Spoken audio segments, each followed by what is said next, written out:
तो फ्रेंड्स बर्तमान आपने जानी सारी ओ त्रिपोलिस तरफ नर्सिंग रे 5989 गोटी भैकेंसी आसी सारी पाखापाखि 6000 भैकेंसी तार सर्ट नोटिस आसाला आज आपंकर फुल नोटिस सारी ओ त्रिपोलिस 13 तारिख रु आरंभ हो 6 तारिख पर्यंत 6-7 पर्यंत आपको रजिस्ट्रेशन अच्छी लास्ट डेट सबमिशन 13/7/2024 पर्यंत अच्छी। तो ए ऑल डिटेल्स क्राइटेरिया गुड़िक जाना फुल नोटिफिकेशन अनुसार 2026 नोटिफिकेशन फुल नोटिफिकेशन डिटेल्स जाना एथिरे आपंकर बयस सीमा कौन रही क्वालिफिकेशन कौन रही आपर बाकी जो क्राइटेरिया गुड़िक कौन रही रिटिन कौन रही रिटिन टाइमिंग कौन रही माइनस मार्किंग अच्छी कि ना आपर बाकी क्वालिफाई मार्क केते अच्छी से सब विषय डिस्कसन करवा। तो आपने देखिपे जो थे आप 21 वर्ष रु 42 वर्ष पर्यंत बयस सीमा देती पे स्केल स्टार्टिंग रही 29,000 जदि आप जॉब कर तो बेसिक रही 29,200 बाकी अलाउंस गुड़िक एड होगी आसो। तो तापर आपर जदि रिटिन कथा कहवा रिटिन आप देखिपे टोटाल 100 मार्क रु आप रिटिन टेस्ट रिटिन आपंकर 100 मार्क मध्य सब्जेक्ट जहाँ भी आपर अच्छी आनेक्सर 2 अनुसार 60टा क्वेश्चन 60 मार्क रहिबो प्रत्येक क्वेश्चन पर 1 मार्क लेखा रहिबो एवं प्रैक्टिकल आपर स्किल रहिबो 25 क्वेश्चन रहिबो 25 मार्क रहिबो बाकी मैथ आपन 10 मार्क रहिबो इंग्लिश रहिबो आपन 5 मार्क। तो 2 घंटा टाइम ड्यूरेशन देछि 100 मार्क को 100 मार्क को 100टी क्वेश्चन रही। तो एथिरे आपन नेगेटिव मार्क मध्य अछि जोटा कि आपन 0.25 मार्क रही ता सहित आपण मानकर जो रही ऑनलाइन एग्जाम आपंकर कंडक्ट करा ऑनलाइन आपण माने इठा देखि पारथुबे ऑनलाइन आपन एग्जाम कंडक्ट करिवो सीबीआरई मोड रे। तो आपण मानकर रिटिन टेस्ट हम कंप्यूटर टेस्ट रे एथरे आपण मानकर शिफ्ट वाइज क्वेश्चन आपण शिफ्ट वाइज आपण मानकर हम ता माने नुहे जे कि आपण गुटे दिन एग्जाम हम आपनकर शिफ्ट वाइज एग्जाम कंडक्ट करा नॉर्मलाइजेशन फॉर्मूला नॉर्मलाइजेशन मध्य करा तो आपण माने एथरु जानि परिबे गुटे दिन एग्जाम हम नाही तो मल्टीपल शिफ्ट रही। तो से नॉर्मलाइजेशन हम एवं कंप्यूटर बेस्ड टेस्ट कंडक्ट करा आपण माने ऑफलाइन भाबिबे नै एथर ऑनलाइन आपनकर एग्जाम कंडक्ट करा वाइज वैकेंसी आप कौ डिस्ट्रिक्ट केते वैकेंसी अच्छे आप देखिपे 486 गोटी आप अनुगुल 185 बरगढ़ में भद्रक 181 बालेश्वर 347 गोटी वैकेंसी अच्छी बलांगीर 355 बौद्ध आप 48 गोटी कटक 473 गोटी देवगढ़ 51 गोटी ढेंकानाल 114 गोटी गजपति 79 गोटी गंजाम 386 गोटी हाएस्ट पोस्ट रही अनुगुल 486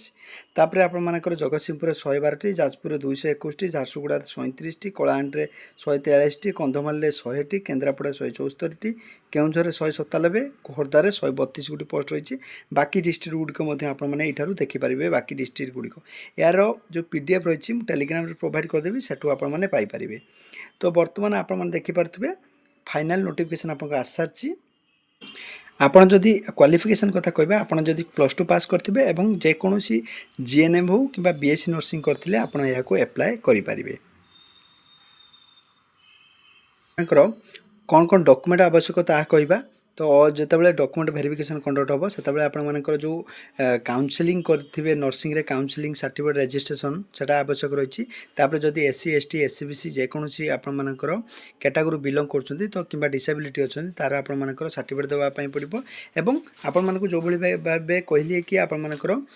जो सर्टिफिकेट आवश्यक +2 सहित जीएनएम कि बीएससी नर्सिंग करथिले आपण माने याकू अप्लाई करि परिबे +2 कि इक्विवेलेंट डिप्लोमा जदि डिप्लोमा करछंती ता सहित जीएनएम कि बीएससी नर्सिंग करछंती ताले आपण माने अप्लाई करि परिबे। ता सहित जे कोनोसी आपनको उड़िया के सब्जेक्ट थिबा आवश्यक एवं जदि आपण एक्स सर्विसमैन अछंती आपण डिस्चार्ज सर्टिफिकेट जॉइनिंग सर्टिफिकेट आवश्यक रहिछि एवं जदि आपण आपण मानकर सर्टिफिकेट एप्लाई समय कॉन्ट्रैक्चुअल एक्सपीरियंस अच्छी जो आपण माने पूर्वर ओएसएचएफडब्ल्यू डिपार्टमेंट अंडर आप कि आशारे अच्छा तो से सर्टिफिकेट दे पारे एवं कौन स्पोर्ट्स आईडी कार्ड जदि अच्छे आप स्पोर्ट्स रु बिलोंग कर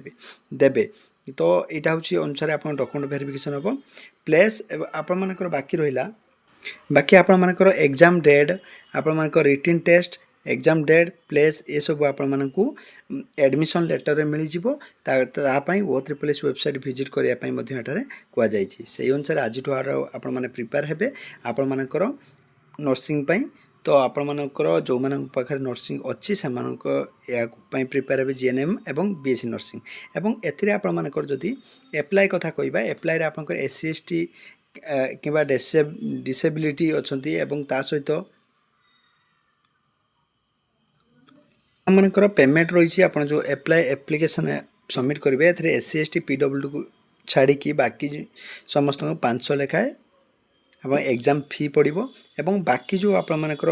ଯାହା ବି ଆବଶ୍ୟକ ଏଠାରେ ସମସ୍ତ ବିବରଣୀ ଅଛି ଆପଣମାନେ ନିଶ୍ଚିତ ପଢ଼ିକି ଆପଣମାନେ ଆପ୍ଲାଏ କରିବେ ଏବଂ लास्ट डेट पूर्वर रेजिस्ट्रेशन लास्ट डेट पूर्वर निश्चित भाव रेजिस्ट्रेशन करने कहीं 13 तारिख पर्यंत जेहेतु एप्लिकेशन सबमिट अच्छी 6 तारिख पर्यंत रेजिस्ट्रेशन डेट अच्छी 6-7 पर्यंत रेजिस्ट्रेशन निश्चित भाव फास्ट कर जदि आपंकर एप्लिकेशन सबमिट करवा लेट हो तो फास्ट रेजिस्ट्रेशन कर रखिथे 13 तारिख पर्यंत आपने यहाँ सबमिट करेंगे यार जो PDF रही टेलीग्राम प्रोवाइड करुँची आपको आवश्यक अच्छी टेलीग्राम पढ़ी पारे कि आप O3 पुलिस वेबसाइट विजिट करके डाउनलोड करेंगे।